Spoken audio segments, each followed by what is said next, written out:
সংবিধান ও রাষ্ট্রীয় প্রতিষ্ঠান সংস্কারে গঠিত কমিশনগুলোর কয়েক সদস্যের অতীত ভূমিকা নিয়ে আপত্তি তুলেছে রাজনৈতিক দল বিএনপি। আলোচনা ছাড়াই ডক্টর মোহাম্মদ ইউনূসের নেতৃত্বাধীন অন্তর্বর্তী সরকার ৬টি কমিশনের প্রধান ও পরে সদস্য ঠিক করায় নাখোশ ছাত্র জনতার অভ্যুত্থানে অংশ নেওয়া অধিকাংশ রাজনৈতিক দল।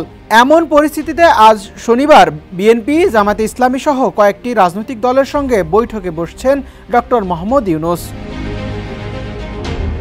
সরকারি ভাষ্য অনুযায়ী সংস্কারে গঠিত কমিশনগুলোর বিষয় ছাড়াও আলোচনা হবে আইন শৃঙ্খলা পরিস্থিতি নিয়ে। দলগুলোর আধা ঘন্টা করে সময় হবে আলোচনা করার। এ নিয়ে অখুশি দলগুলো। বেলা ২:৩০টায় বিএনপি, ৩টায় জামায়াত, ৩:৩০টায় গণতন্ত্র মঞ্চ, বিকেল ৪টায় বাম গণতান্ত্রিক জোট, ৪:৩০টায় হেফাজতে ইসলাম, ৫টায় ইসলামী আন্দোলন বাংলাদেশ ও ৫:৩০টায় এবি পার্টিকে আমন্ত্রণ জানানো হয়েছে প্রধান উপদেষ্টার সরকারি বাসভবন যমুনায়। বিএনপির নেতৃত্ব দেবেন দলের মহাসচিব মির্জা ফখরুল ইসলাম আলমগীর। সংলাপে কতগুলো দলকে ডাকা হয়েছে তা গতকাল রাত পর্যন্ত জানা যায়নি। তবে ডাক পায়নি আওয়ামী লীগ আমলে সরকারের সুরে কথা বলে গৃহপালিত বিরোধী দলের তকমা পাওয়া জাতীয় পার্টি। আবার হেফাজতে ইসলাম রাজনৈতিক দল না হলেও আমন্ত্রণ পেয়েছে।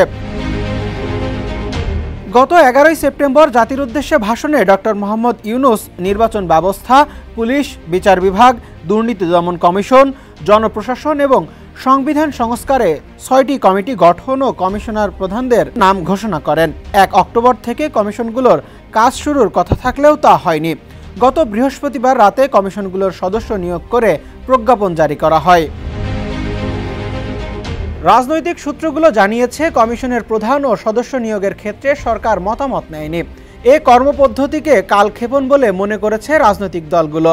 আমন্ত্রণ পাওয়া দলের নেতারা জানিয়েছেন, তারা প্রধান উপদেষ্টার কথা শুনবেন, রাষ্ট্র সংস্কার ও নির্বাচনের রোডম্যাপ বিষয়ে সরকারের মনোভাব জানতে চাইবেন। 5-স্টার রেটিং প্রাপ্ত বিএলডিসি টেকনোলজির Walton super saver ceiling fan 65% পর্যন্ত বিদ্যুৎ বিল সাশ্রয় করে আপনাকে রাখে প্রশান্তিতে। ওয়ালটন ফ্যান হাওয়া বদলে দেয়। রাজনৈতিক দলগুলোর সঙ্গে প্রধান উপদেষ্টার এটি হবে তৃতীয় দফার সংলাপ।